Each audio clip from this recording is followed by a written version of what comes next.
కొండ అల్లం organic hill ginger సాధారణ అల్లంతో పోల్చుకుంటే ఘాటైన రుచి, సువాసన, రాసాయనిక ఎరువులు లేని లేదా పురుగుల మందులు లేకుండా సేంద్రియ పద్ధతిలో పండించే కొండ అల్లం ఎంతో నాణ్యత. అది ఎలా నాణ్యత?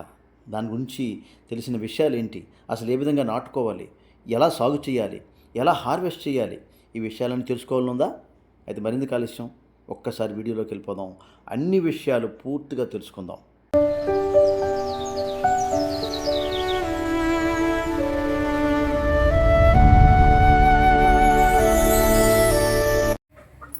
హాయ్ ఫ్రెండ్స్, బాగున్నారా? Welcome to my channel Hariprasad హరివీల్. మీరంతా బాగుండాలి, మీరంతా చక్కగా గార్డెన్స్ పెంచుకోవాలి. అలాగే న్యాచురల్గా మనందరం కూడా గార్డెన్ని పెంచుకుంటూ మంచి వెజిటబుల్స్ అవన్నీ కూడా పండించుకుంటూ మంచి ఆహారాన్ని తింటూ ఆరోగ్యంగా ఉండాలి. ఫ్రెండ్స్, అర్థమైంది కదా? ఓకే, అందరం కృషి చేద్దాం, చేయి కలుపుదాం, షేర్ చేసుకుందాం. ఓకే, ఈరోజు చాలామందికి నేను ఈ కొద్ది రోజుల్లో కొండ అల్లం పంపించానండి. చాలామందికి ఇంకా పంపిస్తూనే ఉన్నాను. ఈరోజు కూడా వెళ్ళే చాలా, ఇంకా రేపు కూడా చాలా వెళ్తాయి. అయితే ఈ కొండ అల్లం అనేది మరి ఎంత శ్రేష్టమైందో నేను ఈ వీడియోలో చెప్పదలుచుకున్నాను.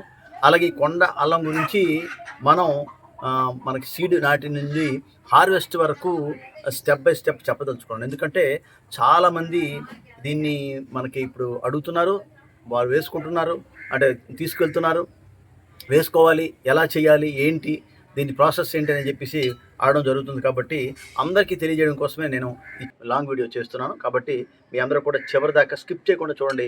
కొత్త వారైతే సబ్స్క్రైబ్ చేసుకోండి. ఇటువంటి యూస్ఫుల్ వీడియోస్ కోసం మా ఛానల్ని ఫాలో అవుతూ ఉండండి. ఓకే ఫ్రెండ్స్, మరెందుకు ఆలస్యం, వీడియోకి వెళ్ళిపోదాం. ఈరోజు మనం కొండ అల్లాన్ని పెరటి తోటల్లో అలాగే టెర్రస్లో మనం సేంద్రియ పద్ధతిలో ఎలా సాగు చేసుకోవాలనే విషయం మీద కూలంకషంగా తెలుసుకుందామండి. అసలు కొండ అల్లం అంటే ఏంటి అనేది ముందు తెలుసుకుందాం. కొండల ప్రాంతాల్లో ఆదివాసీలు కొండలపైన, పోడుల్లోన, వారి పెరటి తోటల్లో ఇలా సేంద్రియ పద్ధతిలో పెంచుకున్న అల్లాన్నే కొండ అల్లం అంటారండి. ఇది సాధారణ మనం మార్కెట్లో దొరికే అల్లం కంటే కొద్దిగా ఘాటుగా ఉంటుంది, అలాగే మంచి సువాసన ఉంటుంది, మంచి రుచి కలిగి ఉంటుంది అనమాట ఇది. అలాగే ఇది వంటల్లో, ఆయుర్వేదంలో, ఇంటి వైద్యంలో ఇంకా రావాలి ప్రాధాన్యత ఉంది. అందుకే మీకు చూపించాను కదా, ఇది ఈ కొండ అల్లాన్ని ఏప్రిల్ చివరి వారం నుండి ఇంచుమించుగా ఇలా వస్తే మనకి తొందరగా మొలక అనేది తొందరగా వస్తుంది. చూడండి, ఇది క్లియర్ కనిపిస్తుంది. మంచి అల్లం దుంపలు ఎప్పుడు నాటుకున్నా వస్తుందండి. అంటే మనకు టైం పెరిగే కొద్దీ దాని తాలూకా దిగుబడి అనేది తగ్గిపోతుంది అనమాట, అంతే తేడా. దీన్ని వర్షాకాలం ప్రారంభంలో నాటుకోవాలి. మంచి దుంపల్ని ముందుగా మనం సెలెక్ట్ చేసుకోవాలండి. అంటే చిన్న స్ప్రౌట్స్ వచ్చే దుంపల్ని. ఆ స్ప్రౌట్స్ రానికి ఏం చేస్తామంటే మనం కొద్ది గాలి వెలుతురు ఉండే ప్లేస్లో కానీ, ఇసుకలో కానీ ఆ అల్లాన్ని కొద్దిగా భద్రపరుచుకుంటాం. దానికి గాలి వెలుతురు తగల, ఎండలో పెట్టకూడదండి. దీనికి 20 డిగ్రీ సెంటీగ్రేడ్ నుంచి 30 డిగ్రీ సెంటీగ్రేడ్ ఉష్ణోగ్రత, తగినంత తేమ, నీరు నిల్వ కాకుండా ఉండే నేల చాలా అనుకూలంగా ఉంటుందన్నమాట. ఏ తెగుళ్ళు లేని దుంపల్ని, బాగా అంటే స్ట్రాంగ్గా ఉండే దుంపల్ని, ఒక 20 గ్రాములు 25 గ్రాములు ఉండే బరువు ఉన్న దుంపల్ని, స్ప్రౌట్స్ వచ్చే దుంపల్ని మనం ముందు సెలెక్ట్ చేసుకుంటామండి. ముడతలు పడినవి, కుళ్ళినవి అటువంటివి మాత్రం మనం వినియోగించకూడదు. దానివల్ల మనకి టెర్మినేషన్ సరిగ్గా ఉండదండి, అది గమనించాలి అందరూ కూడా. మనం ముందుగా ఏంటంటే 2-3 స్ప్రౌట్స్ వచ్చే దుంపల్ని సెలెక్ట్ చేసుకొని దాన్ని ముందుగా మనం విత్తన శుద్ధి చేసుకోవాలండి. అంటే జీవామృతంలో కానీ, ట్రైకోడర్మాలో కానీ, వేపాకు కషాయంలో కానీ ఆ ద్రావణాన్ని ఒక 20 నిమిషాలు 30 నిమిషాలు ఈ స్ప్రౌట్స్ వచ్చిన దుంపల్ని నానబెట్టి దాని తర్వాత ఆరబెట్టి అప్పుడు మనం వేస్తే దానికి ఏమైనా తెగుళ్ళు ఉంటే అవి పోతాయండి. ఈ అల్లం నాటుకోవడానికి మెత్తటి సేంద్రియ పదార్థాలు ఎక్కువగా ఉండే నేల సరిపోతుందండి. దీనికోసం ఒక 40% ఎర్రమట్టి, ఒక 30% కంపోస్ట్ లేదా మన ఎరువు, 20% కోకోపిట్టు, 10% ఇసుకతో పాటు కొద్దిగా మనం వేపపిండి, వర్మీ కంపోస్టు, తర్వాత బోన్ మీల్ ఇటువంటివి కలుపుకున్న మనకి బాగా వస్తాయండి.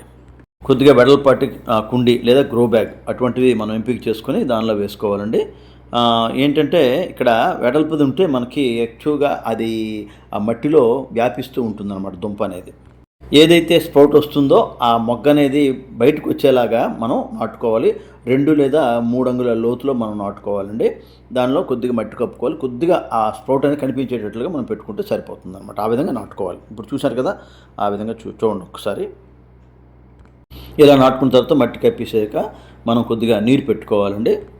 రెగ్యులర్గా మనం వాటర్ ఇస్తూ ఉండాలి. అలాగని ఎక్కువ ఇవ్వకూడదండి. నీరు నిల్వ ఉండకుండా చూసుకోవాలి. వర్షాకాలంలో నీరు అవసరాన్ని బట్టి ఇవ్వాలన్నమాట. వేసవిలో మట్టి ఎండినప్పుడు మాత్రం మనం నీరు పోస్తూ ఉండాలి.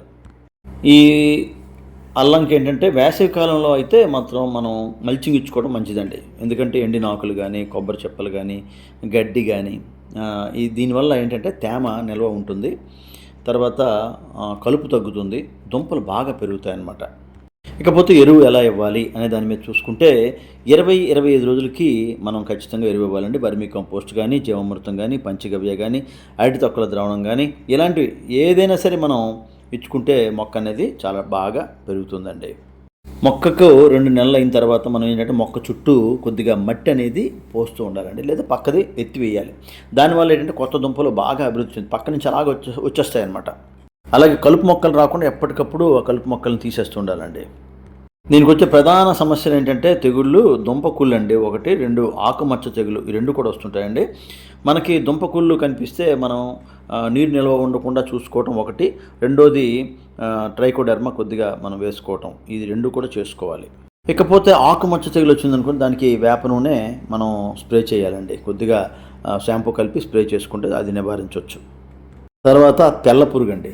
ఈ తెల్ల పురుగు కూడా మనకు వస్తుంటుంది. దీనికి వేప పిండి, వేప నూనె ఉపయోగిస్తే చాలా వరకు నివారించవచ్చండి. మనం కొద్దిగా ఇంట్రెస్ట్గా సాగు చేసుకుంటే 30 రోజులకి మొలకలు వచ్చేస్తాయండి. 60 రోజులకి మొక్కలు బాగా పెరుగుతాయి. 90 రోజులకైతే దుంప కూడా పెరుగుతుంది అన్నమాట వేగంగా. అయితే ఈ అల్లం దుంపలను ఎప్పుడు హార్వెస్ట్ చేయాలి అంటే సుమారుగా 7 నెలల నుంచి చేసుకోవచ్చు అండి. 6 నెలల ఎండింగ్లో కూడా అయిపోతుంది బాగా సాగు చేస్తే. ఇదిగోండి ఈ విధంగా ఆకులు కొద్దిగా మాడిన తర్వాత కొద్దిగా పసుపు రంగులోకి వస్తాయి. వచ్చిన తర్వాత ఎండిపోవడం ప్రారంభిస్తాయి అన్నమాట.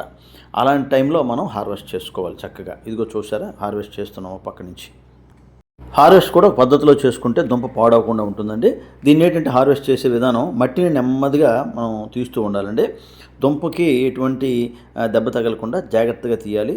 శుభ్రం చేసి మనం నీటిలో ఆరబెట్టాలి. చూసారా, హార్వెస్ట్కి సిద్ధంగా ఉన్న మొక్క చూసారా ఎలా ఉందో. ఇంకా ఫ్రెండ్స్ చూసారు కదా, ఈ అల్లం చూసారు తయారవుతుంది అప్పుడే చక్కగా. చూడండి పెద్ద సైజ్ అయిపోయింది ఇక్కడ కూడా. అలా ఇక్కడ కూడా చూడండి, చూడండి ఒకసారి దగ్గర నుంచి చూపిస్తాను చూడండి. అంటే 4 మంత్స్కే మనకి చక్కగా రెడీ అయిపోయిందండి ఇక్కడ. ఇదిగోండి చూడండి ఇదిగోండి. అయితే మనం మాత్రం ఎవ్రీ 15 days 20 daysకి మనం ఏదో ఒక ఫెర్టిలైజర్ అనేది ఇస్తుంటామండి.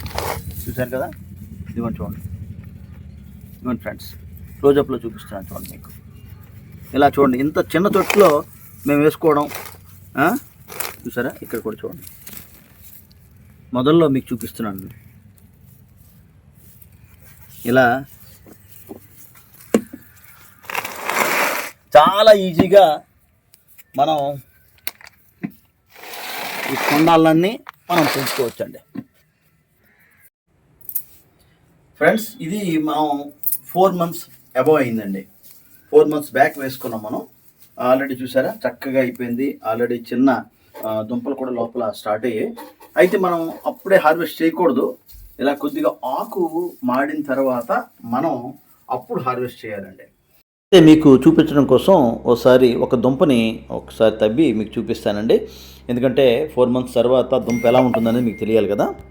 చూసారా ఫ్రెండ్స్, చిన్న దుంప ఇంకా తయారవుతుందన్నమాట. మనం ఈ టైంలో ఏంటంటే ఒక్కసారి మనం అలాంటి టైంలో మనం ఫెర్టిలైజర్స్ ఇస్తూ ఉండాలి 20-25 daysకి అనమాట. చూసారా ఫ్రెండ్స్, ఆ దుంప సైజు ఇలా ఉంటుందన్నమాట. మనం కొద్దిగా ఫెర్టిలైజర్ కానీ బాగా ఇస్తే మనకి చాలా బాగా మనకి ఈల్డింగ్ వస్తుందన్నమాట. ఇకపోతే శుభ్రమైన గాలి వచ్చే ప్రదేశంలో, లేదా ఇసుకలో, లేదా పొడి గదిలో మనం దీన్ని నిల్వ చేసుకోవాలి. మళ్ళీ మనం నాటుకోవడానికి మంచి దుంపల్ని రెడీ చేసుకుని ఉంచుకోవాలండి. పెద్ద కుండీల్లో నాటుకోవడం వల్ల మనకి దిగుబడి కూడా చాలా బాగా పెరుగుతుందండి.